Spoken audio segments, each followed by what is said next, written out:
Hello, I'm Isaac Hayes III, founder and CEO of Fanbase. And right now, we're accepting investors in our $17 million round to revolutionize the future of social media.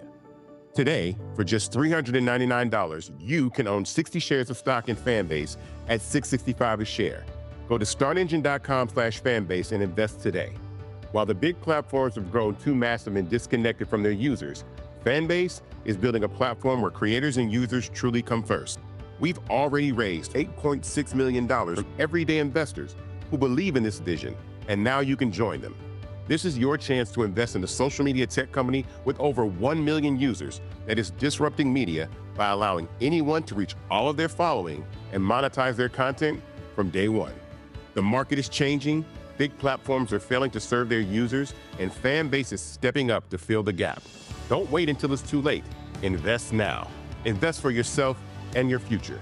Go to startengine.com/fanbase and own the future of social media.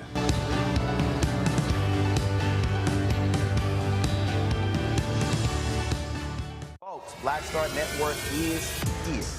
Hold no punches. I'm real revolutionary right now. Support this man, Black Media. He makes sure that our stories are told. Thank you for being the voice of Black America, Roland. Stay black. I love y'all. All momentum we have now, we have to keep this going. The video looks phenomenal. See, there's a difference between Blackstar Network and black-owned media and something like CNN. You can't be black-owned media and be scared. It's time to be smart. Bring your eyeballs home. You dig?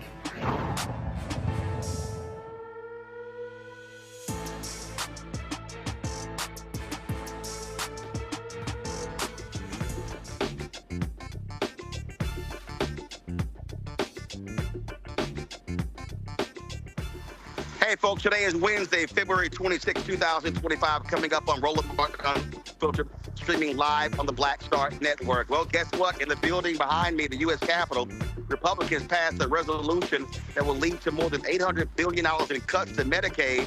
It will lead to massive spending cuts, but also giving billionaires and the super rich a whole lot more money. We're going to break that down on today's show. Also, these MAGA Trump folks are trying to dismantle the Department of Education. We'll talk about what those cuts are going to mean, how they're going to impact education with the president of the National Parents Union. Also, on today's show, Trump had a cabinet meeting, and Elon Musk was not even a cabinet, dominated the meeting, and they said some of the dumbest, stupidest stuff you've ever heard in your life, and we're going to show you what they also on today's show, 2 episodes of the Crockett Chronicles, where Congresswoman Jasmine Crockett is giving these folks hell on Capitol Hill. We'll show you what took place. It is time to bring the funk on Roland Unfiltered on the Blackstar Network. Let's go. He's got it. Whatever the miss, he's on it. Whatever it is, he's got the scoop, the fact, the find. And when it breaks, he's right on time and it's rolling. Best believe he's knowing. Putting it down from sports to news to politics. With entertainment just for kicks, he's rolling. It's on go, y'all. It's Roland Martin, yeah. Rolling with Roland now. He's funk, he's fresh, he's real, the best, you know he's Roland Martin now.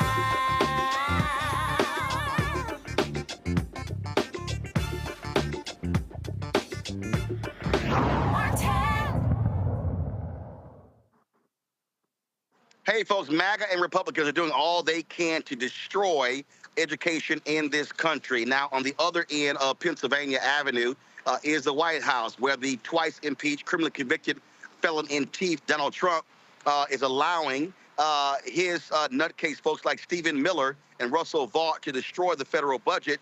Behind me is the U.S. Capitol, where Republicans are doing all they can to assist him in that effort. One of the places they want to get rid of is the Department of Education.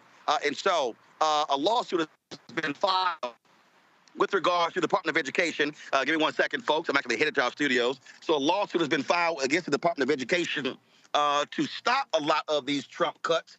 Carrie Rodriguez, of course, is president of the National Parents Union. She joins us right now. Carrie, glad to have you here. Yes, that's me. Let's talk about these cuts, Carrie. People do not understand how devastating this is going to be. And these folks in these red states like Tennessee, they get $1.6 billion from the federal government. What the hell do they think is going to happen? I don't know. They're cutting their nose off to spite their face here. And I think it's going to hit them where it hurts really hard, because I don't even know. I think they understand fully the pain that is coming their way. When you have a red state that relies 25% of your budget, 30% of your budget to fund your special education programs, like, you're going to be in a whole world of pain when these cuts come down. And there are going to be a lot of angry mamas marching into those offices to raise holy hell. I'll tell you that much. You're absolutely right. And the thing here that I keep trying to explain to people is that that they make this statement that, oh, we should just send the money right to the states. But the reality is we see what's happening with these voucher scams as well, where they actually going to try to hold that money back. And then if you talk about sending to the states, well, if you send it to these red state governors, that money's not necessarily going to go to the school district where they're most needed. Well, we just spent 5 years practicing for this moment, right? We sent all of this ESSER money, this ARP money down to the states, and we didn't get to the academic outcomes that we were looking for. And now we're going to put this on steroids. And once again, try to trust these folks that just wasted about $180 billion in federal funding, that all of a sudden they're going to find Jesus and do the right thing. I think you're crazy if you think that. So I would also caution people, do we remember what it was like 40 years ago, 46 years ago, before we had the U.S. Department of Education? There's a reason why we established this, because back then, you know, we had schools that could choose not to educate our kids. Like, we have never seen relief in terms of education and equity and getting our kids education justice unless parents have gone to the courts and sued and gotten federal injunctions to open up doors so that we could get our kids into classrooms. Now, going back then, when we think about it, 46 years ago, if you were blind, if you were deaf, if you had Down syndrome, if you had autism, they could decide they just did not want to educate your kid. It was too expensive. They didn't have the program, and they could just kind of shrug their shoulders and decide, well, your kid's not going to get access to a free and appropriate public education. If you don't fund these schools, the programs won't exist. And if you don't fund the mechanism by which we hold these systems accountable for their responsibility in educating our children, they're not going to do it. And we have a legacy of doing this to our children, especially Black and Latino children in this country. And we're just walking right back into it. Carrie, they also are advancing a lie. They have created this narrative that the problem with education in America is the Department of Education. But 90% of the education funds in America come from the state and local governments. The money's not coming from D.C. So this idea that the problem with education in America is the federal Department of Education is an absolute lie. Well, I'll tell you something, Roland. I've devoted my entire career to being a critical friend of education because, you know, we at the National Parents Union, I love public education, you know, not like a 5-year-old loves their mommy, you know, where she's so right and she's the most beautiful and she can do no wrong. We have a lot of work to do in public education to make it better, to make it more equitable, to get our kids to be more globally competitive so that they can get to economic mobility, all of those things.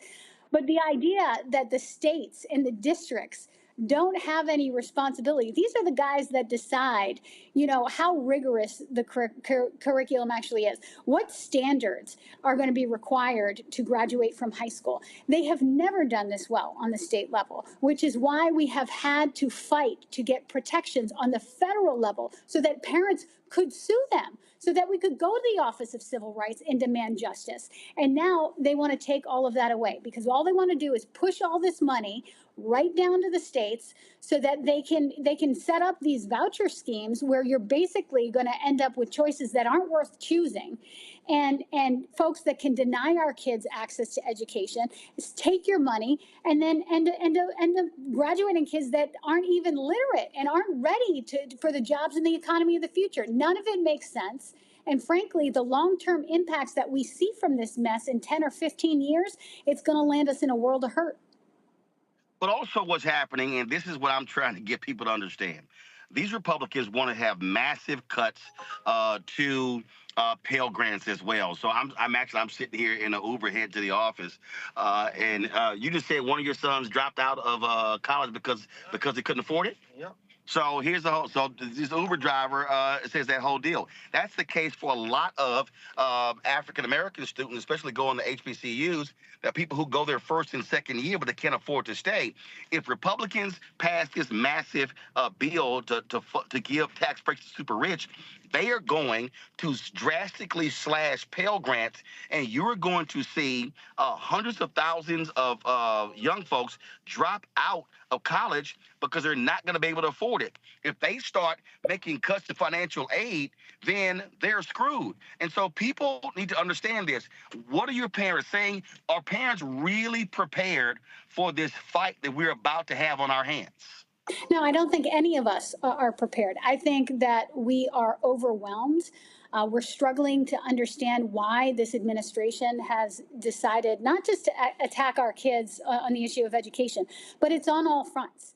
I mean, it's economically, when it comes to our safety in this nation, when it comes to education, when it comes to fundamental things. Like, I get calls from parents right now who are terrified that their Medicaid is going to be cut, that they're not going to have access to feeding tubes that their children need to survive, that they're not going to have access to insulin that their children need to survive. What is going to happen to Head Start? Am I going to be able to have my child in Head Start so that I can go to work, or am I going to lose my job because I don't have this program, because these folks take care of my baby so that I can hold it down in my own home? Like, what this feels like is just an absolute attack on American families at every single angle. And the shock and awe that they had planned for us, I don't think any of us could have been prepared for this. Like, this is a catastrophic moment. But here's the deal here, Carrie. I'm going to go to my panel next with their questions. I saw this news report, and I think it may have been CBS or ABC, I can't remember. Well, they were in Kentucky. And that was this woman who was a teacher. And she said, yes, I voted for Trump, but I didn't vote for this. And I'm like, yes, you did. They literally said in Project 2025 what they were going to do. And I don't know what these people were thinking. We were warning people for 3 years. And when I keep hearing, well, I know they said it, but I didn't really think they were going to do it. Well, guess what? They're doing it. And people need to understand it's happening. Massive layoffs on the federal level are happening. They want to drive through massive cuts on entitlements. They want to dismantle the Department of Education. They want to completely gut the federal government. So anybody out there who is saying, well, I didn't think they're going to go this far, they are going all the way unless the people rise up and say, hell no. Well, I got to tell you, we brought in a group of parents from the red states to go into the Senate Help Committee to have conversations with their red state senators right before the Linda McMahon hearing, to have these tough conversations. These are folks that have Section 8 benefits, that have SNAP benefits, that have kids that are on Medicaid, that are kids who go to Title I schools, like kids that are on IEPs that are going to be impacted. This is a full-scale assault on American families right now, and the most vulnerable. And frankly, it's these red states. As we started off this conversation, Roland, you hit it on the head. Like, you're hurting yourselves. Folks that live in blue states, they're going to be all right. If they get a 6% cut in their federal education funding, they'll figure it out. These are rich and wealthy states where they're not going to be hit as hard. If you're in Texas, Arkansas, Mississippi, Louisiana, all of these places, like, you are going to be hit so in such devastating ways. And I'm hearing the same thing from a lot of families as well, folks that said, I didn't understand that this was going to tear apart or put in danger my kid's IEP. I had no idea that this was going to hurt my kid's Head Start program, or I was going to lose SNAP, or my Section 8 was going away, or like any of these other issues. So I think there's a lot of folks out there with voter remorse, and unfortunately, they're going to end up learning the hard way through this one. Well, many of those parents They voted, I said it, they voted for whiteness. They voted for culture. They voted for God, gays, and guns. And now they about to F around. They F'd around, and they're about to find out. Rebecca Carruthers is Vice President for the Fair Election Center, joining us out of D.C. Melinda Hill is with the Black Voices Heard Project out of Los Angeles. Glad to have both of you here. Rebecca, what's your question for Kerry Rodriguez of the National Parents Union? Thank you so much for being here tonight. So just like Roland said, a lot of the issues are going to go back to the state because that's where the funding formulas are determined for public education in our country. There is approximately 30,000 school board races that are up in 2025, and there's going to be even thousands more up in 2026. What is your organization doing, if anything, to help recruit people to run for those school board seats? So we are not doing direct recruitment, but we're working with a lot of mama organizations that are, including directly in Florida, in Georgia, in California, in Mississippi, in Missouri.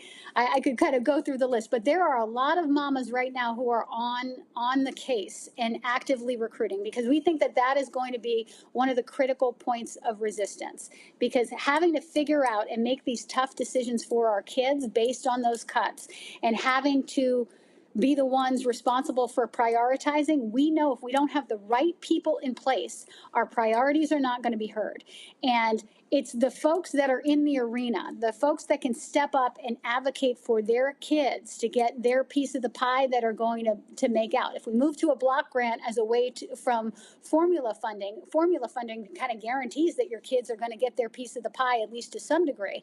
If we move to block grants, it's going to be, it's going to be a feeding frenzy. Like whoever has the most political power is going to walk away with their biggest slice of the pie. So we got to make sure that we are building that political power, and we're doing that on the local level. And there are organizations right now that are doing everything they possibly can to get the right folks, frankly, parents and families that have the skin in the game that will be responsible for making those decisions. So we're going to be doing everything that we can in terms of sending our resources and frankly money down to those races so that those folks on the local level can make the right decisions, because those are the ones that need to be empowered to make sure that it's the right people representing their communities, not for me to sit from on high in the National Parents Union to make those decisions. I want to make sure those resources get to them so they can do their own choices. Melinda, your question. Kerry, first of all, thank you for the work that you do. I am a mom. I'm a former educator. I come from a family of educators, so I think everything that you're doing is very important. For me, I live in California, so I do live in a blue state, and we, operate differently than the red states, of course. But what can we in blue states do as actionable steps to support the red states and hopefully stop this from happening, from the dismantling the Department of Education? Well, I got to tell you, you live in California, I live in Massachusetts, and even though we're in blue states, we are not safe, because there is so much more to come after the attempts to dissolve the U.S. Department of Education. Number one, that can't actually happen unless Congress approves it. So we've got to make sure we hold the line. Our elected officials that are in the blue states have to do their jobs of making sure that they are solid, that they're not going to vote for it. We're reaching out to red states members of Congress to make sure that they are not going to vote for dismantling. And frankly, I don't think they have the votes. But what they need to do is be holding this department, or what's left of it, the ruins of it, accountable for staffing these departments so that they actually function. And so whatever's left of the department is actually sending money and resources down to the states, and is actually being held accountable. The thing that we really need to watch out for that's going to hit us in red states and blue states is the thing that's probably going to happen in the next couple of weeks, and that is going to be the disassembling of assessment and accountability. You're going to start to hear that this administration is going to tell states that they don't have to have assessments. They don't have to have data available. And kids don't have to do things like, standardized testing, which, obviously is not the most popular thing in the world, But as education justice advocates, we know that without data to hold a generationally institutional racist system accountable for how they underserve kids, and we do that by testing them and assessing them, we cannot hold this system accountable. And when we go to them and we say, listen, this system is unjust, the subgroups that are important to you and I, like obviously Black children, Latino children, these are the kids, it's my kids and your kids that always get screwed in these situations. We've got to be able to have the data and the evidence to say, hey, you are underserving our kids. We're not going to let you do it. What we're going to see this administration do is give waivers to the states, both in blue states and red states, saying you don't have to do this anymore. So us as education justice advocates, we got to stand up and say, no, you're not going to take this data from me because I need to hold you accountable for what you're doing or not doing for our kids. So that's going to be our next line of defense. And I'm frankly really upset and worried about what's going to happen next there. And Carrie, their attacks on DEI, the attacks on anything dealing with race, that also is tied to the data, because if you don't have the data that shows you the disparities, then you don't know how to allocate the resources. They do not want to have any of that information. They don't want to gather it. They don't want to actually have it available. They want to get rid of all of it. Yeah, you're exactly right. And that's why when you see them attacking these programs, when you see them attacking data, when you see them attacking the Institute of Educational Sciences, that is such a red flag. Because what they're trying to do is steal our ability to hold them accountable for underserving. And that's not just at the federal level. The federal level forces the states to also do their own assessments and hold them accountable to standards. Because left to their own devices, again, go back to what we did 46 years ago. We let states choose that they didn't want to educate Black kids, that they didn't want to educate children who had special needs. Like, that's what we're going back to if we don't have data. And they will use that as an excuse. Well, you don't have any evidence to show that we're not doing that. That's why we've got to fight so hard as folks that are in this social justice work. Without data, we don't have anything. And that's a dangerous place for us to be. Right. Carrie, I certainly appreciate it. Thank you so very much for joining us on Roland Martin Unfiltered. I just want to leave you with one thing. We're in the courts. We've recruited so many parents across this country to sue the Trump administration. So if you're hearing me right now and you are fired up and you are a parent who wants to take action and do something, we're happy to help you. Connect with us at the National Parents Union. We can get you connected with legal resources. And let's make sure if they're not going to hear us in the streets, they will hear us in the courts. All right, Carrie, we appreciate it. Thank you so very much. All right, folks, we're going to go to a break. We come back, we're going to talk about what Republicans did today. Very slim majority, they passed their budget resolution. We'll talk about that. And so by the time we come back from break, I'll be back in the studio. As you see, I'm sitting here on Black Lives Matter Plaza. And so the White House is in the background there. So we'll be chatting about that. So we'll be right back. Roland Martin Unfiltered right here on the Blackstar Network. We begin tonight with the people who are really running the country right now. Now, Trump is often wrong and misleading about a lot of things, but especially about history. Donald Trump falling in line with President Elon Musk. In the wake of the unsettling news that MSNBC has canceled Joy Ann Reid's primetime show, The Readout, Roland Martin and the Blackstar Network would like to extend an invitation to all of the fans of Joy Ann Reid's MSNBC show to join us every night to watch Roland Martin Unfiltered, streaming on the Blackstar Network for news, discussion of the issues that matter to you, and the latest updates on the twice impeached, criminally convicted felon-in-chief Donald Trump and his unprecedented assault on democracy, as well as co-president Elon Musk's takeover of the federal government. The Blackstar Network stands with Joy Ann Reid and all folks who understand the power of Black voices in media. We must come together and never forget that information is power. Be sure to watch Roland Martin Unfiltered weeknights, 6 p.m. Eastern at youtube.com/Roland S. Martin or download the Blackstar Network app. This week on the other side of change.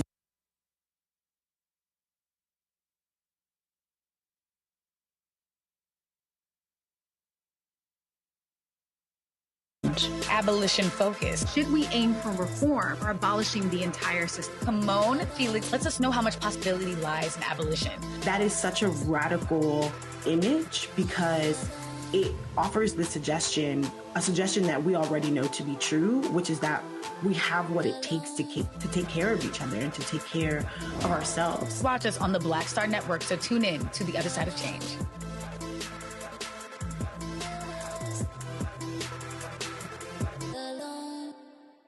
What's up, y'all? Look, Fanbase is more than a platform. It's a movement to empower creators, offering a unique opportunity for everyday people to invest in Black-owned tech, infrastructure, and help shape the future of social media. Investing in technology is essential for creating long-term wealth and influence in the digital age. The Black community must not only consume tech, we must own it. Discover how equity crowdfunding can serve as a powerful tool for funding Black businesses, allowing entrepreneurs to raise capital directly through their community through the Jobs Act.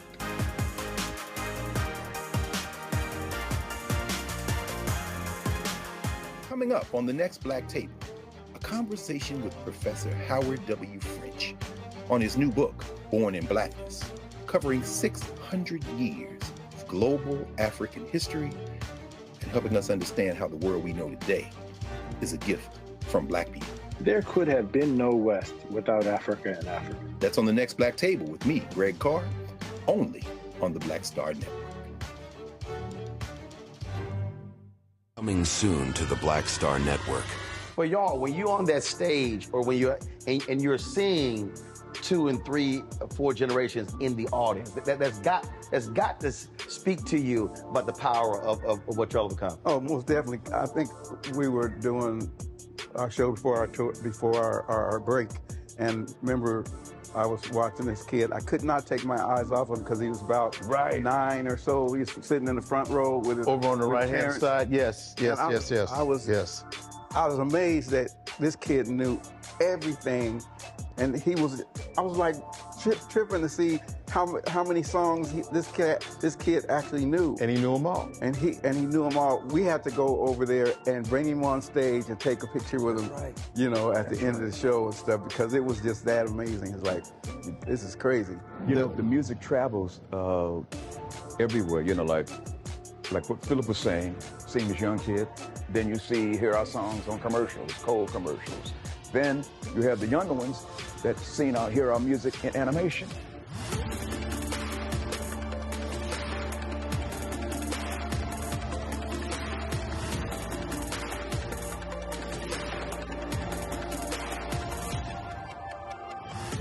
The next Get Wealthy with me, Deborah Owens, America's Wealth Coach. Have you ever had that $1 million idea and wondered how you could make it a reality?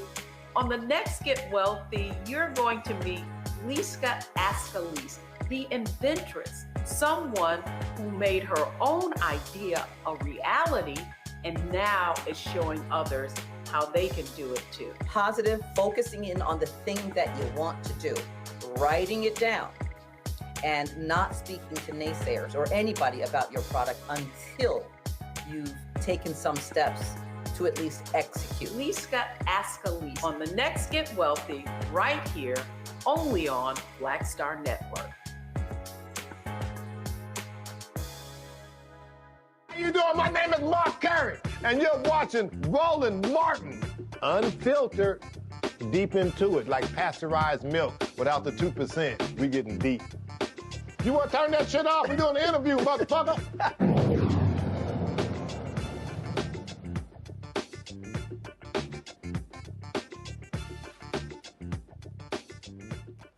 Folks, a twice impeached, criminally convicted felon-in-chief Donald the Con Trump just got his big, beautiful bill, and is about to cost America big time.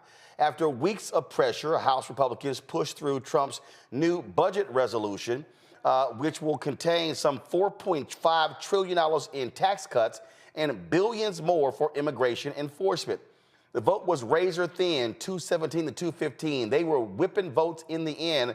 Trump was personally making phone calls to hardcore conservatives, fiscal conservatives, to flip their vote. Now, here's what's in the budget. First, it extends Trump's 2017 tax cuts, which were set to expire this year. That alone will cost $4 trillion over the next decade, mostly benefiting super rich people and big corporations. Trump also added another $500 billion in tax breaks, like eliminating taxes on tips. Second, it boosts spending on immigration enforcement with up to $110 billion for ICE, $90 billion for border security, and $100 million for the military to get involved. Third, the budget mandates $2 trillion in spending cuts over the next decade to help offset those tax cuts and border spending. But here's the catch. Nowhere does it say which programs will be slashed. Instead, House committees will decide where the axe falls. And even with those cuts, the budget still is going to add $2.8 trillion to the national deficit. Now, folks, let's keep it real. When tax cuts like these go through, they usually come at the cost to social programs, food programs, things like health care, housing, education, food benefits. All of those are going to be on the chopping block, including Medicaid, Medicare, and Social Security. But because Republicans are using the process called reconciliation, they don't need a filibuster majority in the Senate. They can pass this with a simple majority. Now, here's what we're facing right now, folks, and this is very simple. It's going to be a serious battle. Now, here's what's crazy to me, Rebecca, that's stunning. All of these Republicans, they claim to be fiscal conservatives. So you complain about a $36 trillion deficit, but y'all are going to add nearly $3 trillion to the deficit. The last time Trump was there, those tax cuts added $8 trillion to the deficit. They are full of shit when it comes to being fiscal conservatives.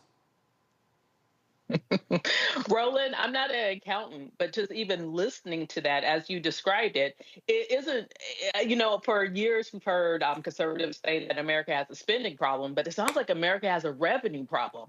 Anytime that you're adding trillions of dollars in tax cuts to our deficit, to our national debt, at that point, we're not bringing in enough money to actually pay our bills, because the reality is, even if you zeroed out all of our safety net programs in this country, it still wouldn't be tantamount to $1 trillion. But what is trillions of dollars are these tax cuts that are specifically going to the top 0.25 of the top 1%. The fact that we're paying Elon Musk $8 million a day. I'm going to say that again.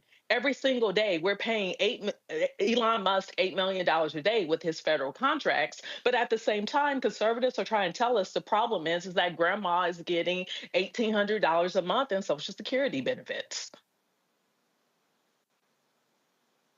Crazy here, Melinda, as I listen to these people, they don't have any courage. The Freedom Caucus, when Obama was there, fiscal cut. We're not going to extend the debt ceiling. Absolutely not. We need to be cutting. Chip Roy is out there. Thomas Massey is out there. All of these Republicans are out there. And guess what? They're such punks. They're such wimps. They sit here and have no courage and no guts. And so Trump says, do it. I'm going to penalize you. And they're like, okay, Daddy, I'll do it. Well, it's interesting because they seem to forget who employs them, which is the American people. And cutting things like Medicaid is going to affect majority of their constituents. And it's very interesting to me that whenever the Democrats are in office or Democrats are leading, that's when Republicans seem to care. But I think that they're responsible for like 80% of our national debt, right? And it just to the point that you made, Roland, adding to the national debt $4 trillion. And you also made the point about Elon's contracts. Why are we not focusing on that type of stuff? And it's also impossible for them to not cut from Medicaid, even though they are telling that to our faces that they are not going to be cutting any of the funds from Medicaid, because it doesn't explicitly say that. But if you look at the federal health and energy programs that they are cutting $880 billion from, there's no way for them to do that without cutting Medicaid. But again, because the wording's not there, they want us to believe that. Control room, get the clip of Donald Trump at the cabinet meeting today where he was like, oh, no, we're not going to do these cuts. We're not going to do it. We're not going to do it. We're not going to do it. Nope, ain't going to happen. Ain't going to happen. Do y'all have it ready? Play it. The spending bill that passed last night aims to cut $2 trillion. Right. Can you guarantee that Medicare, Medicaid, Social Security will not be touched? Yeah, I mean, I have said it so many times, you shouldn't be asking me that question. Okay? This will not be read my lips. It won't be read my lips anymore. We're not going to touch it. Now, we are going to look for fraud. I'm sure you're okay with that, like people that shouldn't be on, people that are illegal aliens and others, criminals in many cases. And that's with Social Security. We have a lot of people. You see that immediately when you see people that are 200 years old that are being sent checks for Social Security. Some of them are actually being sent checks. So we're tracing that down, and I have a feeling that Pam is going to do a very good job with that. But you have a lot of fraud.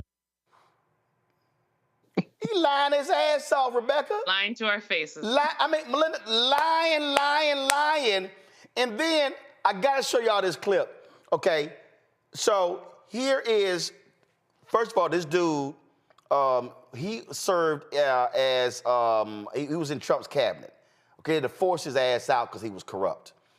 Okay, you want to listen to him try to convince us that is $800 billion in fraud. Listen. Barely. How much would you like to see cut from Medicaid? Well, there is zero mention of cutting Medicaid. There is zero mention of cutting Social Security because you can't. But it is, again, it's a balancing thing that we have $26 trillion in debt and growing. Is that what you have is the savings by removing the fraud, abuse, right, and efficiency, and then you have what the expenditures are the tax provisions, and the tax provisions do cost money, but we don't want to go in debt doing this. I mean, you have to recognize that $26 trillion. The reason why we're here is spending. Relax, full back on the spending, and make sure we have a plan that we don't go in debt with the taxes provisions extending that. Again, that costs money, and also the savings. We got to make sure they balance out, and that's what the argument is about. It's just a simple ledger sheet. But of course, you know that this blueprint did call on the Energy Committee, which oversees Medicare and Medicaid, that they have to cut at least $880 billion, and plenty of people look at that and say you can't get there without cutting Medicaid. So again, my direct question, which you didn't really address, is how much would you be willing to cut from Medicaid? It's a balance. Again, it's a ledger sheet. So if we're going to do tax provisions, you'd be willing to cut some? then you have to make sure it's balanced. What we're going to do is not go in debt. Now, $850 billion is a goal. Again, it's over 10 years cycle. Do you think there's fraud in there at that scale? Likely there's pretty close, but there's also things we can do, like work requirements, like efficiency. Government is the last resort, it's not the first. So when you look at Medicare, Medicaid, Social Security is off because it's reconciliation, but it doesn't mean you can't make improvements on it. And get rid of the waste, fraud, and abuse. If you're going to tell your constituents, again, waste, fraud, and abuse, there's some. You're willing to look for some cuts in Medicaid, yes?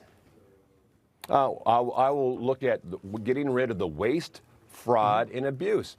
And again, Elon Musk has said it could be $1 trillion with a T, $1 trillion in waste, fraud, and abuse. But again, that's what he says. We have to confirm that's what it is. And if it is confirmed, then you can have the savings of it. So we're not going to cut benefits. What we're going to do is make it more efficiently. And if there's fraud, waste, and abuse, I know America doesn't want fraud, waste, and abuse. We see the abuse in USAID. We see it in programs. We see it in the spending. Medicare, Medicaid, Social Security, it's no different. If there's fraud, waste, and abuse, we have an obligation to go after it. Waste, fraud, and abuse. Waste, fraud, and abuse. Oh, my God. Oh, we're going to find the waste, fraud, and abuse. He wouldn't answer the question, Rebecca. He sat there, and Elon said we could find $1 trillion in cuts. What he didn't say is that Elon and Doge had to they deleted 5 so-called major spending cuts they found because it didn't exist. They asses are lying. These people are totally full of shit. He wouldn't answer the question. He would not commit to anything. And all he did was just, no. It's waste, fraud, and abuse. The Americans want to get rid of waste, fraud, and abuse. It's waste, fraud, and abuse. It's not $800 billion in waste, fraud, and abuse. It's not. The Pentagon is the largest federal agency in the United States. It has a budget of $864 billion. When Obama was there, they identified $125 billion in waste, fraud, and abuse in the Pentagon with the largest budget. So tell me you're going to find 6 times more waste, fraud, and abuse in Medicaid? I'm sorry, and I know, and I just apologize in advance to all of the mothers and everybody else, and y'all praying for me to stop cussing, but get the fuck out of here. So Roland, here's the thing. We have to stop using the oppressor's language. And that's all I heard with him talking about waste, fraud, and abuse. Because if that man really cared about it, he would be knocking on Rick Scott's door. We know what Rick Scott did when he was CEO, and we know about the Medicare fraud that his company that he ran, which was later fined $1.7 billion by HHS, which I think was at least 13 or 14 felony convictions because they stole money. Let's just call it what it is. It's stealing. We know that there are inefficiencies in government, but we also know that DOGE and Elon Musk are lying about it. When they talk about how they've gotten rid of all these contracts, but if you actually ask, okay, all these contracts that you canceled, it's still $0 in savings. We want to know why? Because many of those contracts have actually been paid out already. So at this point, it's just words. The other thing is we actually have to start using the language that people understand it. So if we're going to talk about Medicaid, what a lot of people don't understand is that even with that Medicaid formula, it depends on the year, depends on the state, but it could be over 50% of those state aid Medicaid costs are coming from the federal government. So if people think that this group, this regime in the White House and this administration wouldn't cut Medicaid, then they are delusional or they're uninformed. But we actually have to start calling it out. If you live in Tennessee, it's called TennCare. They are going to cut your TennCare. That is for poor people and that is for kids. So when you see Marsha Blackburn, the next time you're in Tennessee, ask her, why does she want to take health care? This is not just balancing the ledger, but why do you want to take preventative health care from children? If you're in Florida, let's talk about the PACE program. That's one of the Florida Medicaid programs. You know what that covers? That covers the elderly in Florida. The elderly who, as you age, you need to be at that doctor every other month, if not every month, just making sure and checking on you, because there's so much that happens as we age, which requires more medical intervention and more medical monitoring. So as we're talking about what these cuts are, let's use the words of which they're doing. They're stealing. They're trying to open up the lockbox in Social Security to steal your retirement, your hard-earned dollars. When we're talking about Medicaid, let's talk state-specific, what the program actually is, and maybe the American public will then understand why this bill that's moving through Congress right now is so devastating. Belinda, Belinda, I really am. And I run into people and they like, Roland, please stop cussing. They like, Roland, and I'm like, y'all, I'm trying. I ain't like Reese, okay? I ain't like MF and F is every other word with me. But it is hard not to cuss these people out. It's hard not to do it because they just straight ass lying. They are just making up stuff. In fact, y'all, get the clip ready. Get the clip ready. Elon was at the cabinet meeting today and admitted, yeah, we got some shit wrong. Yeah, man, y'all don't have it ready? Y'all, come on, get the clip. He was like, yeah, man, I know we done made some mistakes, but here's the problem. He got rid of Ebola prevention by accident. Right, that's what I'm saying. I'm trying, matter of fact, come on, y'all. I can't believe y'all ain't got the clip. Let me just get it my damn self. Okay, Seems that we might be facing an outbreak in Congo right now. This is, we might as well start calling him Ebola Elon. I mean, here he is in the cabinet meeting, y'all, in the cabinet meeting. That he shouldn't be in the first place. Right, because he ain't a cabinet person. They whine and complain about Jill being in the cabinet meeting. Okay, here we go. All right, come on. iPad audio up. Listen to this. And I should say, we will make mistakes. We won't be perfect, but when we make a mistake, we'll fix it very quickly. So, for example, with USAID, one of the things we accidentally canceled very briefly was Ebola, Ebola prevention. I think we all want Ebola prevention. So we restored the Ebola prevention immediately, and there was no interruption. But we do need to move quickly if we're to achieve a $1 trillion deficit reduction in financial year 2026. It requires saving $4 billion per day, every day, from now through the end of September. But we can do it, and we will do it. America is a land of...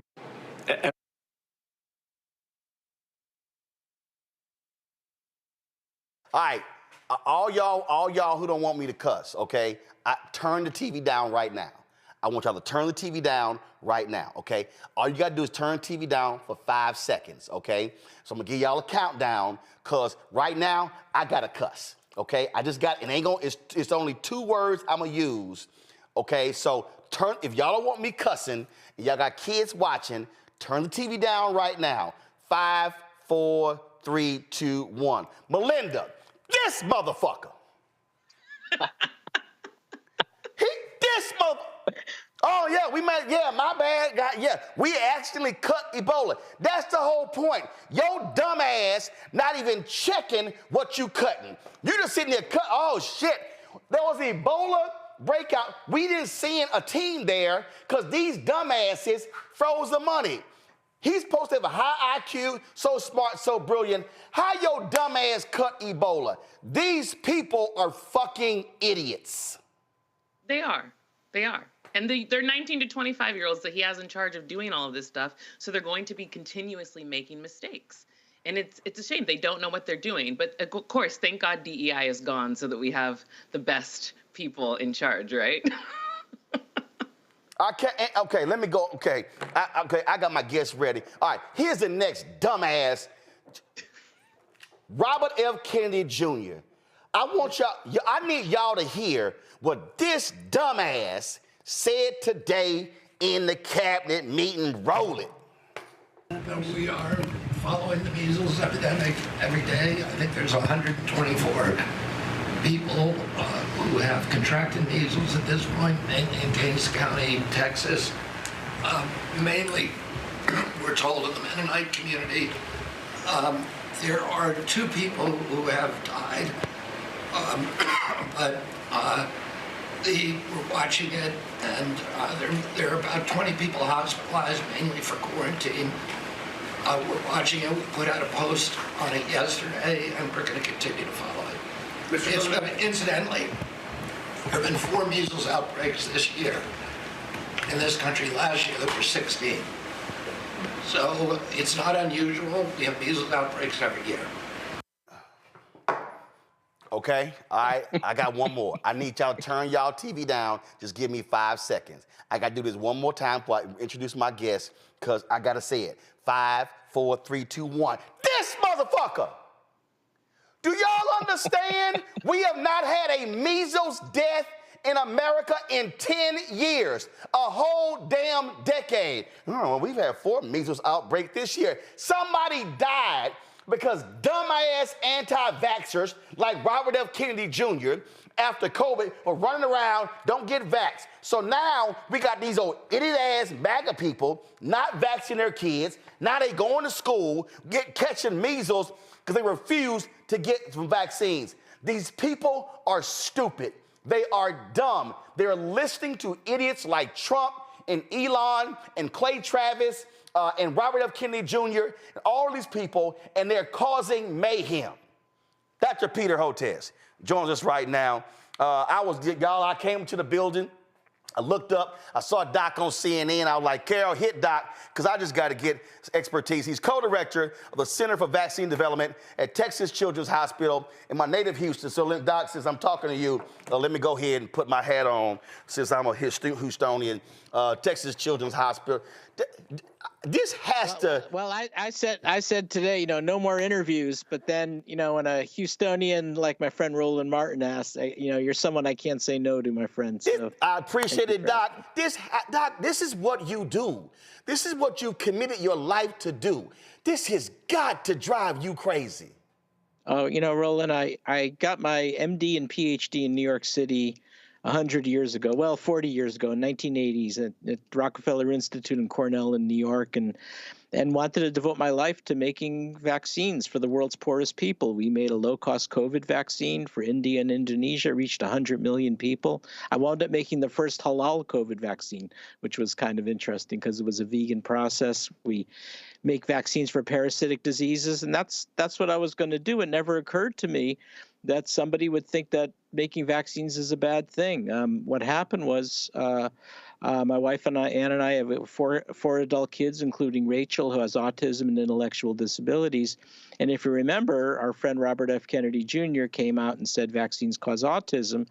I wound up writing a book called Vaccines Did Not Cause Rachel's Autism to debunk all of the false assertions. And unfortunately, that's maybe public enemy number 1 or 2 ever since. And the anti-vaccine lobby here in Texas is very, very strong. And we've seen this steady rise in the number of parents exempting their kids out of getting vaccines for school. And we knew it would have consequences. 10 years ago, I wrote an article called Texas and its Measles Epidemics, kind of predicting all this. And unfortunately, it's come to pass, and now a tragic death according to the Texas Health Department, in a school-age child who was unvaccinated. Can you imagine how awful the parents feel? I say it a little differently. I said, the parents themselves are victims of this organized, politically motivated, very predatory anti-vaccine lobby. And they're very aggressive and they're very active down here in Texas, and it didn't have to happen. And now it's really accelerating. We're going to see more kids hospitalized. Pray to God that we don't see any more deaths. But this horrible epidemic, it's huge, and it's still in its early stages. So those are my big points. I mean, this reminded me, there was some dude in Texas who was all against COVID vaccine, ends up getting COVID, dying, got kids, wife is pregnant, and he out there leading protests. Now his ass dead, and he left a wife with 4 or 5 orphans. Yeah, no, it happened. Roland, in our state of Texas, my estimate, I wrote a book about it in 2023, another book called The Deadly Rise of Anti-Science. My estimate is 40,000 Texans, 40,000, Roland, needlessly died because they refused a COVID vaccine. They, too, were victims of this anti-vaccine lobby. So anti-vaccine activism or anti-science activism has become a lethal force in America, and it's really active down in Texas and other southern states.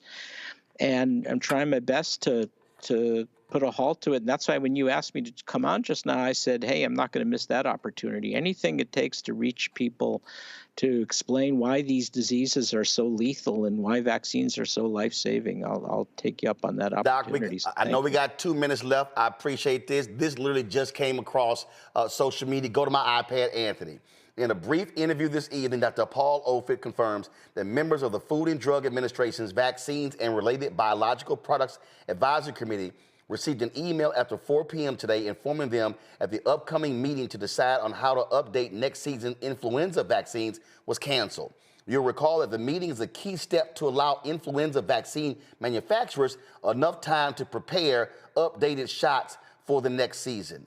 So no reason given for the canceled meeting and nothing about it. I mean, these people, Donald Trump, Elon Musk, his co-president, J.D. Vance and MAGA, they literally are going to watch people die, and the pro-lifers are just going along with it. Yeah, it just makes no sense.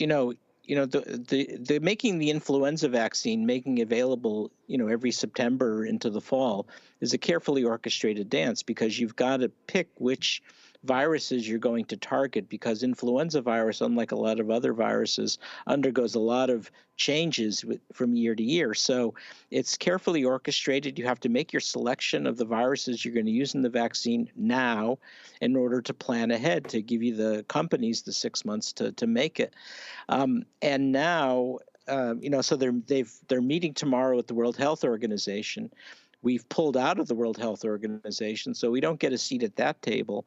And now we don't get the chance to inform the manufacturers what we want on the U.S. side. So the companies, which are international companies, will have to go ahead without input from the U.S. It just makes no sense. Insane. Dr. Peter Hotez, I thank you for all the work that you do. Thank you for keeping informing us.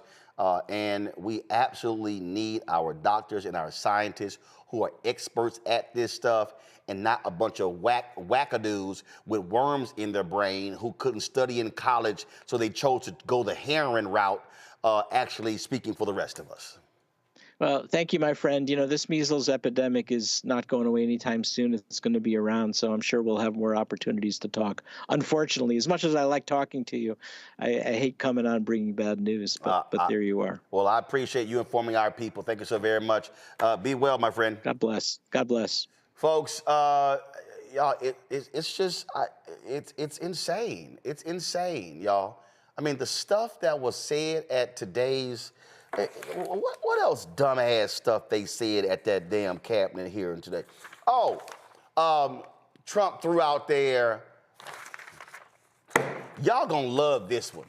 Now he out here trying to sell this gold card for people who want to come to the country for $5 million. Just listen to what he, just roll this clip.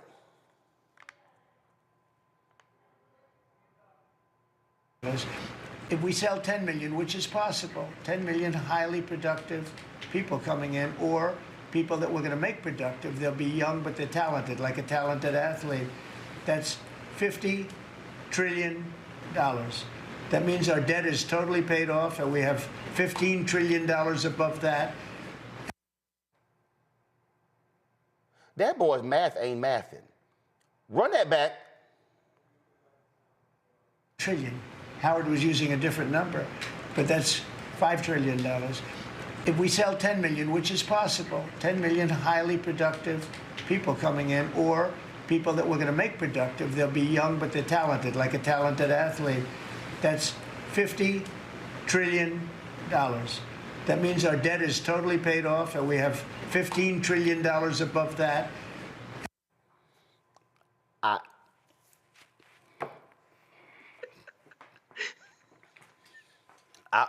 Y'all, I want y'all to roll that clip just one more time. I'm trying to follow his math. I want y'all to, I got to have y'all roll that clip one more time, because when I respond, y'all are going to trip out. Run it back. Trillion. Howard was using a different number, but that's $5 trillion. If we sell 10 million, which is possible, 10 million highly productive people coming in, or people that we're going to make productive, they'll be young but they're talented, like a talented athlete, that's $50 trillion. That means our debt is totally paid off, and we have $15 trillion above that.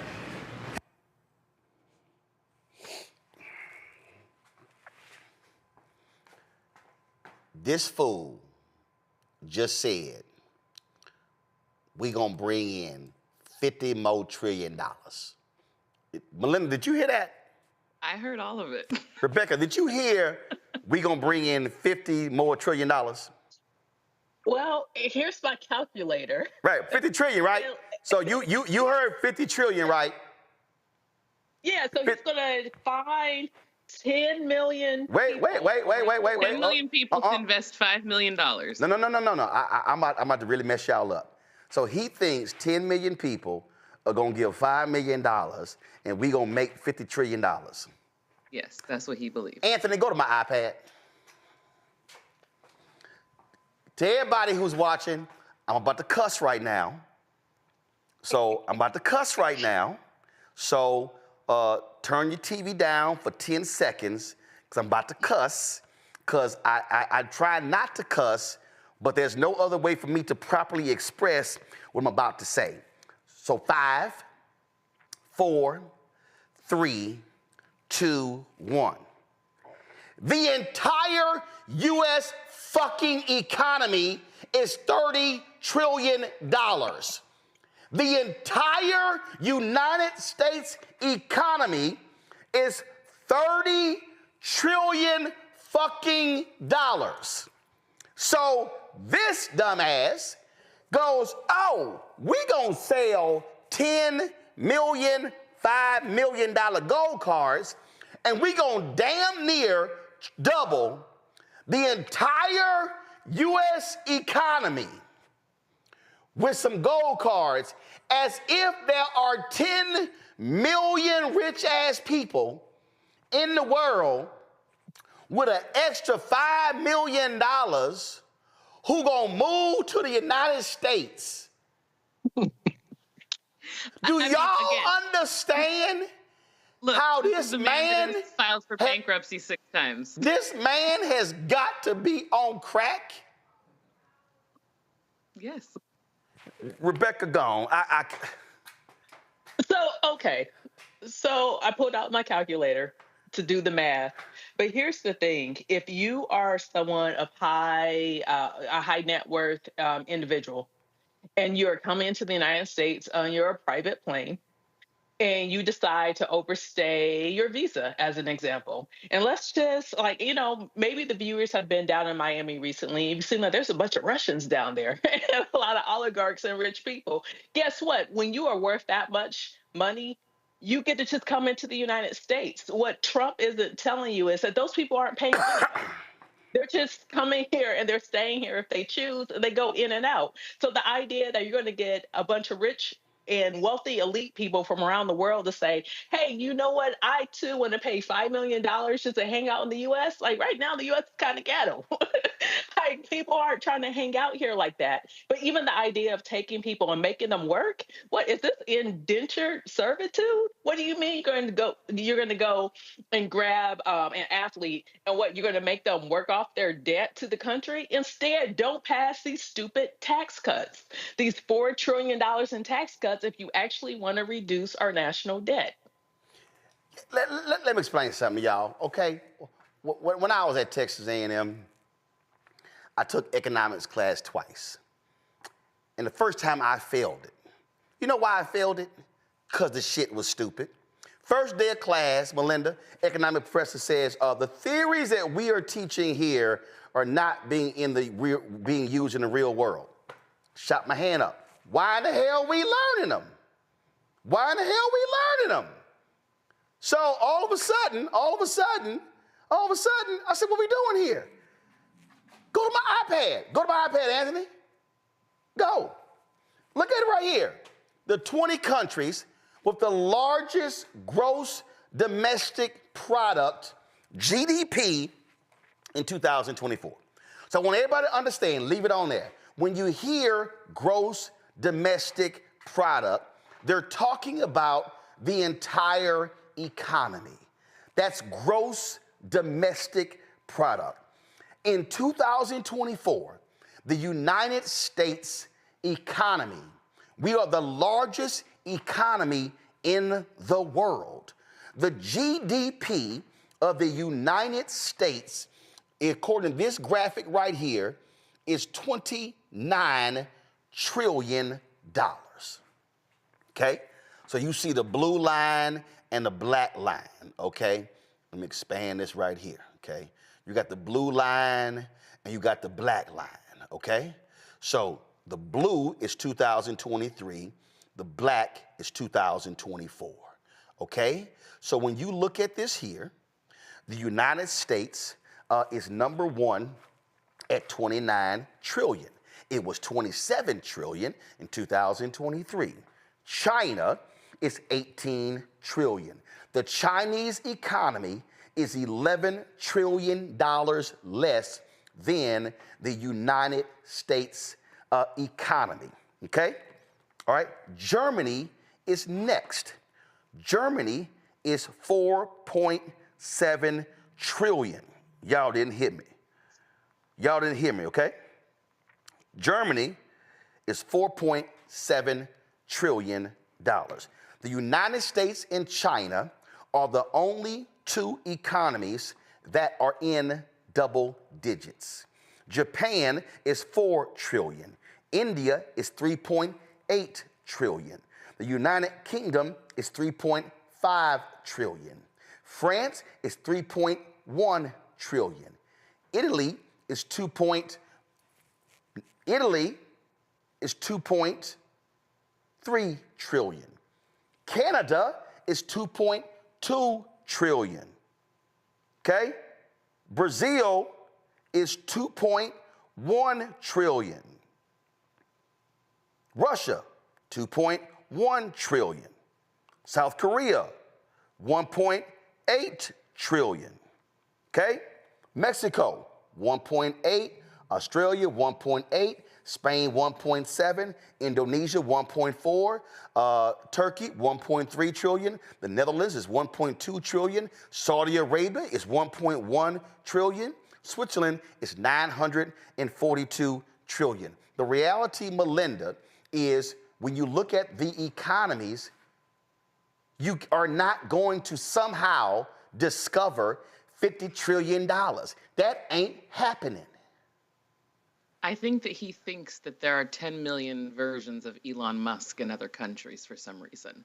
I truly believe that that's what he thinks. And I think that he thinks he's going to save the U.S. economy, even though we are leading right now, and that that's what's going to happen. And he only wants to bring in the wealthiest, most incredible people because that's how he views Elon Musk. That's what I fully believe. I fully believe he's going to find 10 million Elon Musks. I mean, so Rebecca, you're just not going to find, just 10 million people say, I'm going to give $5 million for this bullshit-ass gold card. And the problem is his dumbass followers actually believe it. Of course they do. Rebecca, go ahead. Roland, if he's able to find 10 million people around the world to give the United States, the U.S. Treasury, not make it out to Trump, but make it out to the U.S. Treasury to give $5 million each, then you know what? Then, okay, let's talk about giving that man a third term. If he's able to go find $50 trillion in the next year for the United States of America, like, you go. That's fantastic. This is bizarre. Like, we know he's not fully there. As much as this man and these people who support him talked about sleepy Joe Biden and Joe Biden not being in his right mind, it's very clear what we're seeing. We're seeing someone who's delusional, who's not rooted in reality. And instead, we have a South Afrikaner, apartheid Clyde, Elon Musk. We see him as the one who's really running the White House. And that should be a problem for every American. Absolutely right. Before I go to break, to everybody who I see y'all in the chat right here, some of y'all are saying, well, what's the GDP of Africa? First of all, I just gave you the gross domestic product of countries. Africa is a continent. There are 54 countries on the continent of Africa. But to answer your question, the actual total GDP of the entire continent of Africa is about 3 trillion. Go to my iPad. It's right here. It's about $3 trillion. So that's part of the issue you have when we talk about Africa being a poor continent. So y'all, stop asking what's the GDP of Africa. It's 54 separate countries. But the continent of Africa, if the continent of Africa was put on the chart I just showed you, the continent of Africa represents the continent would represent the 1, 2, 3, 4, 5, 6, 7, will be the 8th largest economy in the world, just ahead of Italy. But those are countries. We're talking about continents. All right, y'all. Before we go to break, look, we told you our goal is to get 20,000 of our fans contributing on average $50 each a year. That's $4.19 a month, 13 cents a day. We got some great stuff happening. We, of course, you see what we do with this show. We got Dr. Greg Carr's The Black Table, new episodes coming back. Reverend Dr. Jackie Hood Martin Show, Balanced Living. We got, of course, Jamia Burley and Bria Baker's new show as well. We got that going on. Of course, we're going to be covering stuff all across the country. We're going to be, of course, traveling this nation, reporting on stories. You see us going live and doing all sorts of different things. Those things are happening as well. And let me just give you a programming note. On Tuesday, March 4th, y'all know we're going to be bringing the funk. We're going to be having a special edition of Roland Martin Unfiltered on the Blackstar Network. You know, of course, Donald Trump is going to be addressing a joint session of Congress. It's not the State of the Union because it's the first speech. But bottom line is what's going to be happening on Tuesday. We're going to have 6 hours of coverage for the state of our union taking place on Tuesday, March 4th. Now, we did this, of course, we've done this several times. We did it 7 years ago. So here's the deal. We ain't showing that asshole's speech. So I'm just letting y'all know. Now, keep it on the graphic.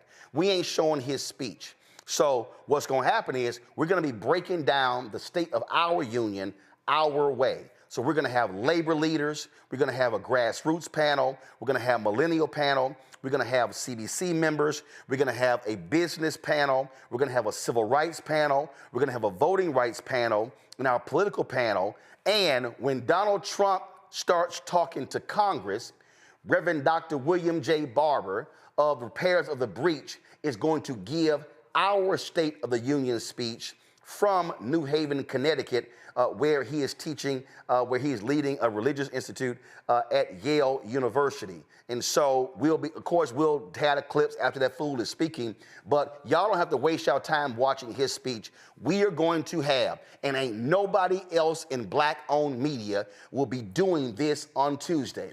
We will be having the state of our union taking place on Tuesday, March 4th, right here, beginning at 7 p.m. Eastern on the Blackstar Network. This is why your support is critical to joining our Bring the Funk fan club, because listen, we ain't got millionaires and billionaires supporting our show. We don't have a major advertiser sending us check, but our fan base, they're the ones who are out there doing the work for us. And so right here, y'all, I went to the post office today. You can zoom in, Anthony. I'm about to do my protein shake here because I ain't have time to even eat today. I went to the post office. I ain't been to the post office, y'all, in 3 weeks. All of this was in the mail. So y'all have been sending checks and money orders because y'all don't believe in Cash App, PayPal, Venmo, or Zelle. So I'm going to have to go through all these envelopes, but it's all good because it all cashes. And so y'all need to understand, these are people who don't believe in that, but they believe in this show. When we launched this show 6 years ago, I told folk, I'm not sending you swag. I ain't sending you hats, T-shirts, buttons, mugs, things along those lines, because all that swag costs money.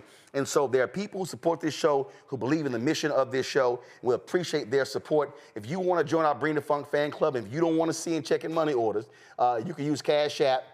Here's a QR code. Use a striped QR code right there. You see it on the screen for you to be able to support our show. Click the Cash App button, then continue to contribute. You can send check your money order to P.O. Box 57196, Washington, D.C., 2003 7-0196. PayPal's R. Martin Unfiltered, Venmo, RM Unfiltered, Zelle, Roland at RolandSMartin.com, Roland at RolandMartinUnfiltered.com. When we come back, the Crockett Chronicles.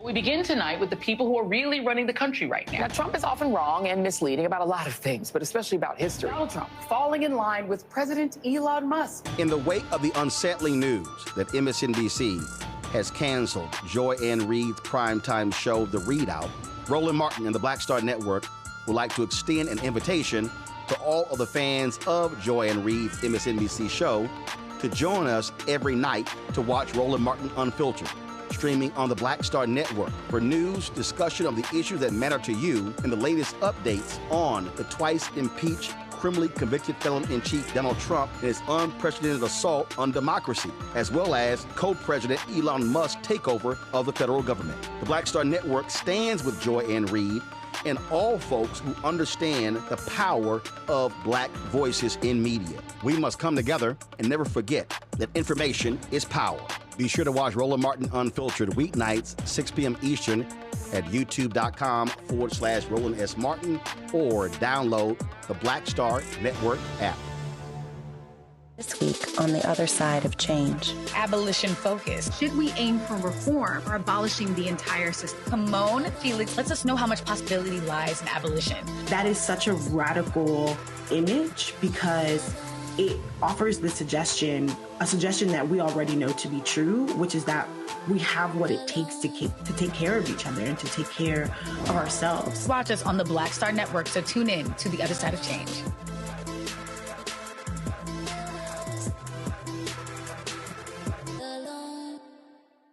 Coming up on the next Black Table, a conversation with Professor Howard W. French on his new book, Born in Blackness, covering 600 years of global African history and helping us understand how the world we know today is a gift from Black people. There could have been no West without Africa and Africa. That's on the next Black Table with me, Greg Carr, only on the Blackstar Network. What's good, y'all? This is Doug E. Fresh, and you're watching my brother Roland Martin, Unfiltered, as we go a little something like this. Hit it. It's real.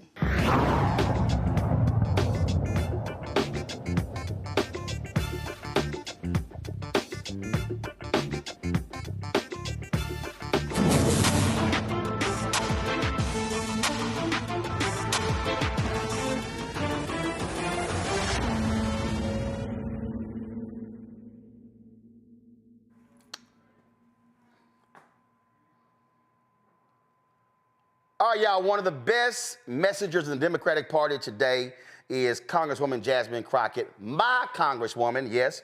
My homestead is still there. Allergies are kicking my behind, y'all. So they had a Doge hearing today, and y'all know Congresswoman Crockett, she gonna light that ass up every chance she can get, and she never disappoints. Roll it. Thank you, Madam Chair. I just want to see if we can level set, because I don't know if people truly understand the point of USAID. First of all, can I just ask you really quickly, each of you, yes or no? Do you believe that soft power matters? Yes or no, Mr. Unger? Yes. Yes. Yes.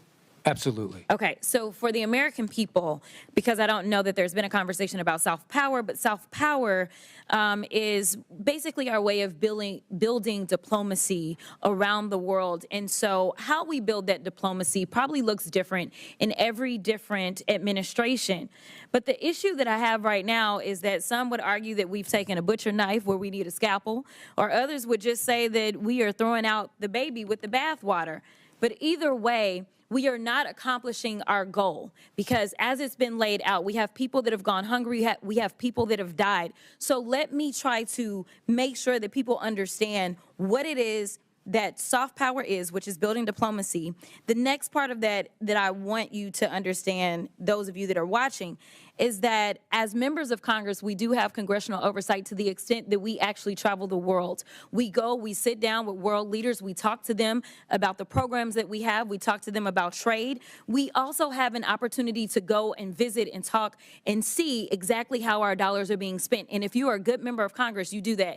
And I do want to tell you about an experience in Africa, but I got to get through these other remarks. So if I have a chance, I'm going to tell you why I believe in this with my whole heart. We all know that my Republican colleagues have a weird fetish with dictators or wannabe dictators. So it should not come as a surprise that they're here attacking global democracy programs. For 6 decades, USAID has been vital in reducing global poverty and hunger, helping to resolve health threats like the Ebola outbreak, which reached Dallas, where I represent, in 2014, and countering regional threats from Russia and China. Not only is pro-Putin President Trump threatening economic warfare against our closest allies and partners, he's blaming Ukraine for Russia's invasion, threatening military force against Greenland, and starting tariff wars with Canada and Mexico. He's also defying a court order to release billions of dollars in U.S. foreign aid. This committee should be providing oversight of the executive branch's illegal impoundment of federal funds. But we're here today so that the chairwoman can peddle new conspiracy theories about U.S. foreign aid. The dismantling of USAID is just another part of the Republicans' chaotic foreign policy and pro-dictator agenda. Republicans are turning back turning their backs on American farmers who provide nearly half of USAID's global food assistance. I'm gonna stop here really quickly. Because I think what happens is that when the American people hear that we're sending out money, they believe that we're just dropping bags of money places. And that's not what we do. But let me tell you, China does. China does. Because I've sat down and I've talked to people, and one of the reasons that we are behind China is because they have argued that there is no red tape. And China is like gangsters. Like, think about the biggest, baddest guy offering you money when you want it, like a loan shark, right? And then when they come back to get their money, they want your firstborn, your secondborn, and everybody else. That is who China is. But a lot of people that are desperate for money, they go for that because in America, we're going to say, no, no, no. We're going to take care of our farmers. We're going to make sure that our farmers are the ones that are giving you the food. We're going to make sure that if you want arms, those arms are going to come from us. So I want people to understand we don't just go with black bags and drop off bags of money like that. It's not that simple. But I want to get to a couple of questions because I know I'm running out of time. Mr. Unger, the chairwoman stated that, quote, the federal government has been sending billions after billions of dollars to push left-wing ideology, fund radical extremist groups, and usurp the will of the people abroad and here at home. Is saving 20 million lives through the president's emergency plan for AIDS relief, or PEPFAR, part of some left-wing ideology? Yes or no? No, in fact, Okay, PEPFAR was created by Republicans. It was created by Republicans. Thank you for that fact. In fact, it was a Bush, a Texan.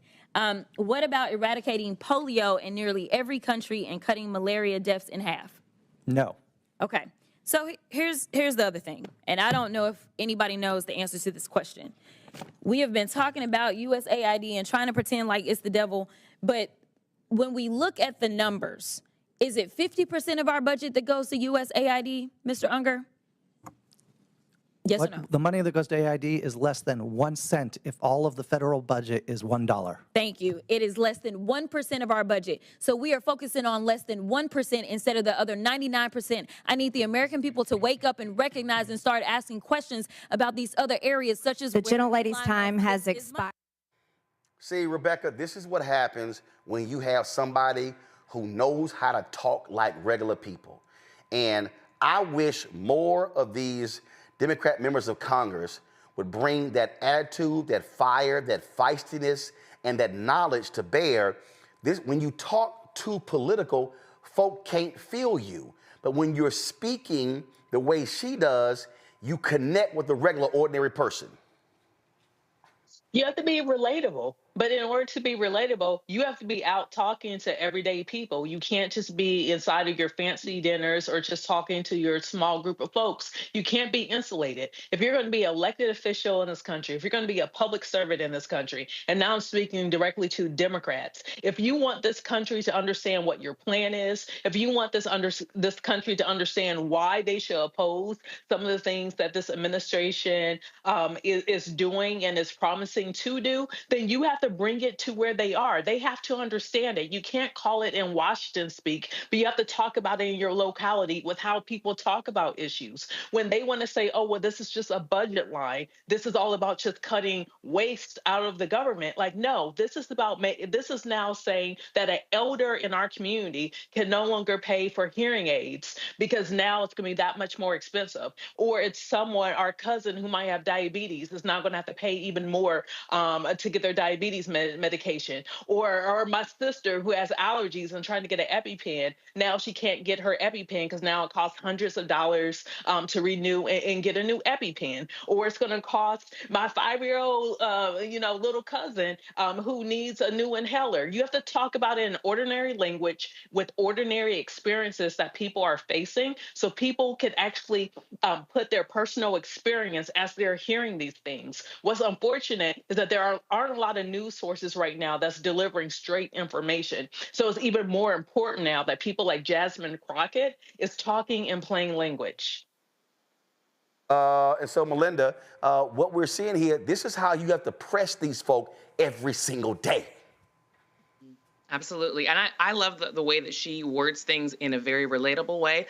One thing I do want to say, though, is this is why Republicans are so effective with their messaging, because they repeat things like waste, fraud, and abuse that are very simple words to understand for their constituents, but they're not asking any other questions because they're all aligned, they're all saying the exact same things. And when you repeat something and that's what you constantly hear, then that's all that you need to believe that that's what's happening. They're not breaking it down in a way that is saying, like Rebecca said, this is for inhalers, this is for your specific coverage that is in your state.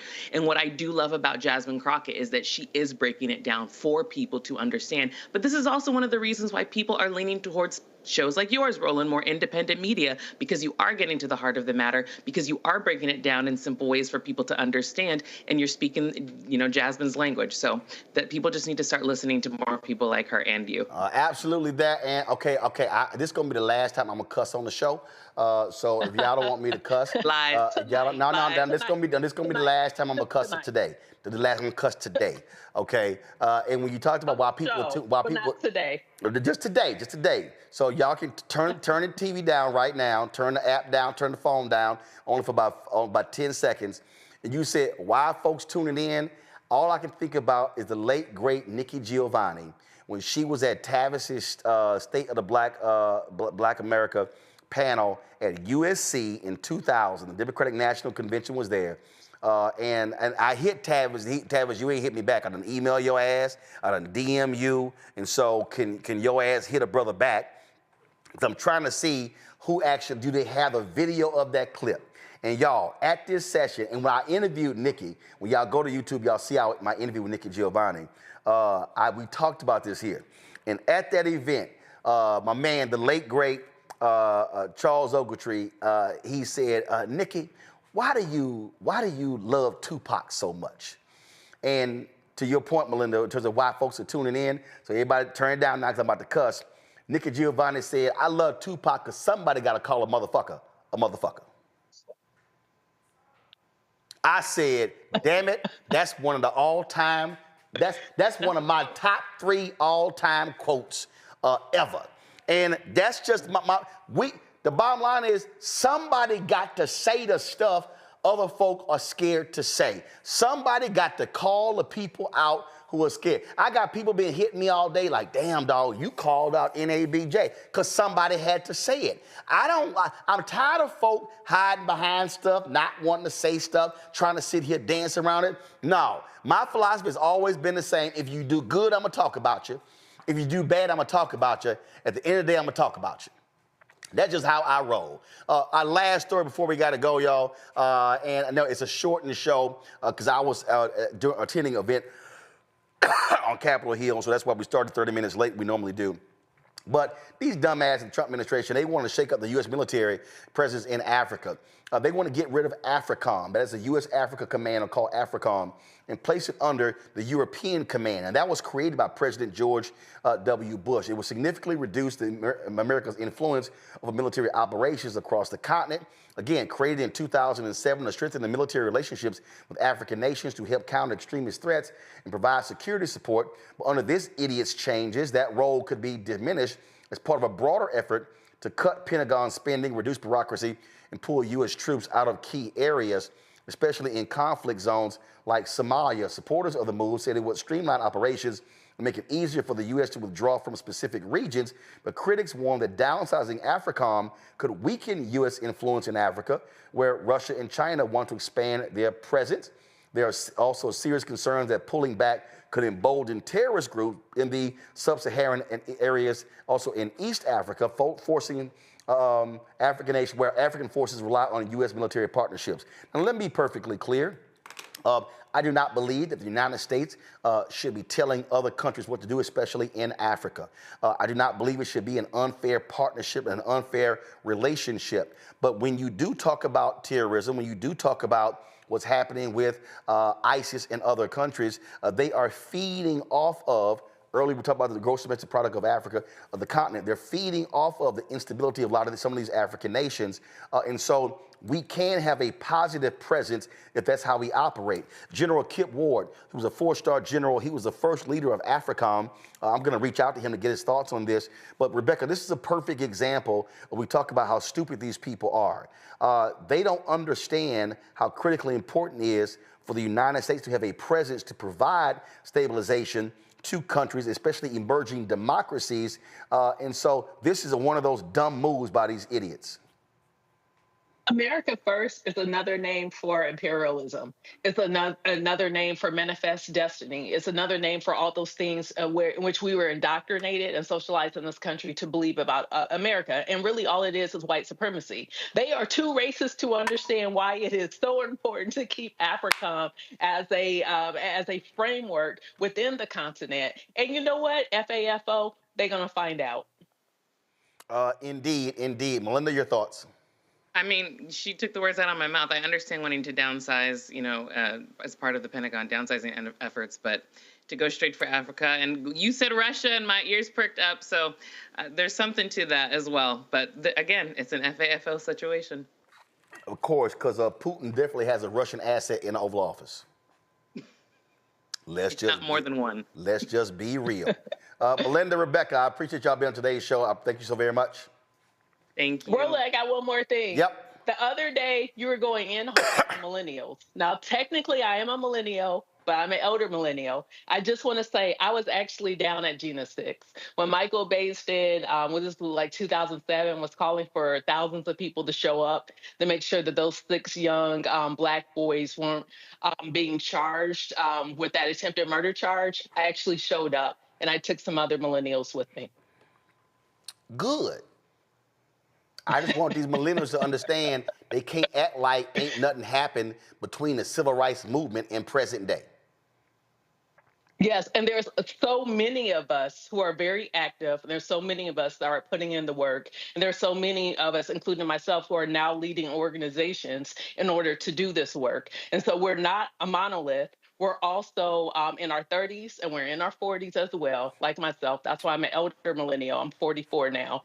But the thing is, all of us got to lock in this moment, because all we got is us. And for us to persevere as a community in this country, we all got to look back and look at the history of this country in order to have the blueprint for how to move forward. Yes. I just want to say that in defense of Yeah, see, the problem is, you on that edge. I mean, you on that edge.